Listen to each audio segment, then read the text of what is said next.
Profit and loss. मैं चाहता हूं कि स्टार्टिंग की चीजों पे ज्यादा समय ना लगाएं कि प्रॉफिट लॉस क्या है ये बताने में मैं लिख कर लाया हूं ताकि कम समय लगे। जैसे अगर मैं प्रॉफिट एंड लॉस की बात करूं तो आपको भी दिख रहा है कि लाभ और हानि। थोड़ा इसकी कहानी के बारे में बता देता हूं। हमेशा बताया है कि आज से बहुत साल पहले आपको भी पता है मॉल नहीं थे, दुकानें नहीं थी, लाभ हानि जैसी कोई स्थिति नहीं थी, लोगों के अंदर लालच नहीं था। मनुष्य जैसे जैसे लालची हुआ तब जाके ये प्रॉफिट और लॉस है। जैसे जैसे मनुष्य लालची हुआ, लालच बढ़ता गया, अभी और भी बहुत सारी चीजें आ जाएंगी क्योंकि संसार द्वैतवाद है। जब लोगों ने प्रॉफिट के बारे में सोची तो हानि का होना तय था। लोग क्या करते थे, कोई सामान मैंने बनाया, मैंने सत्तू को दे दिया, सत्तू ने कुछ बनाया मुझे दे दिया, मैंने ब्रेड बनाई सत्तू को दे दी, सत्तू ने चाय बनाई मुझे दे दी। ये चीजों का आदान प्रदान होता था। जब इसमें सीखना है क्या क्या टर्मिनोलॉजी हमें पता होनी चाहिए। एक वस्तु लाइक ये मोबाइल है, एक आईफोन, ये मोबाइल मान लेते हैं मैं जैसा पढ़ रहा था 39,000 रुपए में बनके तैयार होता है। ये इसकी कॉस्ट प्राइस है।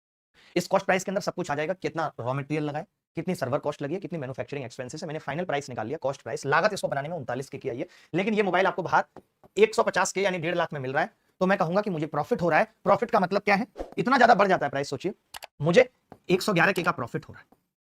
अब कुछ ऐसे मोबाइल होते होंगे जो बाद में बिके नहीं है, आज से 8 साल 9 साल बाद कोई इस मोबाइल को बेचेगा, डिप्रिसिएशन हो गया, या वो आज ही लेकर आया। मान लेते हैं जो आदमी आज लेकर आया, ये जो मैं लिख रहा हूं ये कॉस्ट प्राइस किसके लिए, ये एप्पल के लिए। मान लेते हैं मेरी मोबाइल की दुकान है तो मेरे लिए ये सीपी है, ये सीपी ऑफ रिटेलर है। जो सामान मुझे पड़ा है, मुझे ये 150K में पड़ा है, और मान लेते हैं कि मैंने इसको 140K में बेच दिया।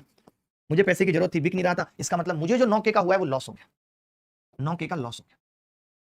अब ये 150K का मोबाइल था, किसी दुकानदार ने कहा कि यार हम 3,000 रुपए कम कर देंगे, तो वो 3,000 रुपए क्या है, छूट है। वो 3,000 रुपए क्या है, छूट है। छूट क्या होती है, मार्क प्राइस क्या है, सेलिंग प्राइस क्या है, कॉस्ट प्राइस क्या है, वो हमने जान लिया। हम ये मान लेते हैं कि ये जो 150K का मोबाइल था, इसके ऊपर जो डब्बे पे मूल्य पड़ा है वो 160K। 160K वाला मोबाइल 150K में बिक रहा है, इसका मतलब छूट कितनी है, 10K। ऐसे ठीक है। तो हमें जानना क्या क्या है, हमें दो चीजें जाननी है बेसिकली, कि सारा गेम प्रॉफिट और लॉस का। प्रॉफिट मतलब प्लस, P4 प्लस, लॉस मतलब माइनस। मैं एक चित्र बना के इसको बहुत अच्छे से समझाता हूं, फिर फटाफट सवाल पे आ जाएंगे, बहुत टाइम नहीं लगाएंगे। कि कोई सामान जितने में बन के पड़ रहा है वो कॉस्ट प्राइस है। इस कॉस्ट प्राइस में अगर मैं प्रॉफिट ऐड कर रहा हूं, अगर इस कॉस्ट प्राइस में मैं प्रॉफिट ऐड कर रहा हूं, तो वो सेलिंग प्राइस बन रहा है, विक्रय मूल्य बन रहा है। लेकिन जरूरी नहीं है कि प्रॉफिट ऐड होगा ही होगा, क्या पता लॉस हो जाए। तो मैंने कहा अगर मैं इसमें से लॉस माइनस कर रहा हूं तो क्या बनेगा, तो भी सेलिंग प्राइस बनेगा। यानी अगर हम प्रॉफिट के बारे में पूछें तो आप बोलेंगे प्रॉफिट होगा एसपी माइनस सीपी। जब प्रॉफिट होगा तो ये बड़ी होगी, ये 100 रुपए है तो ये 120 से 20 प्रॉफिट है, बड़ी होगी। लेकिन जब मैं लॉस की बात करूंगा तो वो सीपी माइनस एसपी होगा। लॉस क्या होगा, सीपी माइनस एसपी। ठीक है, मैंने क्या कहा, सीपी मतलब प्लस प्रॉफिट, एसपी, सीपी मतलब माइनस लॉस, एसपी। ठीक है, तो प्रॉफिट कैसे निकला, SP minus CP, loss CP minus SP. फिर हमने कहा कि भाई एक एमपी भी होती है, मार्क प्राइस भी होता है। मार्क प्राइस भी होता है जिसको हम कहते हैं अंकित मूल्य, जो हमने छाप दिया, जो हमने इस डर से छाप दिया कि कोई महिला आके अगर कम कराए, महिला इस चीज को ऑफेंड ना लें कि यार हम ही क्यों प्राइस कम करवाते हैं, हम तो नहीं करवाते। हम तो गोलगप्पे कभी खाते तो साहब कहते भी आप एक एक्स्ट्रा दे दो, पैसे भले ही मत कम करो, ठीक है, एक वो पानी पापड़ी अलग से लगा के दे दो। तो सीपी प्लस प्रॉफिट एसपी हो गया, और सीपी माइनस लॉस एसपी हो गया। हमने कहा कि एमपी में से अगर कुछ कम होगा, एमपी में से कुछ कम होगा तो वो क्या हो जाएगा, डिस्काउंट हो जाएगा, जिसको हम हिंदी में छूट कहते हैं। अब आप चाहो तो लिख लेना कि मान लेते हैं कि कोई वस्तु 150 रुपए की थी, हमने 10 रुपए उस पर छूट दे दी, तो वो 140 की बिक रही है, और वो बन के पड़ी थी 100 रुपए की।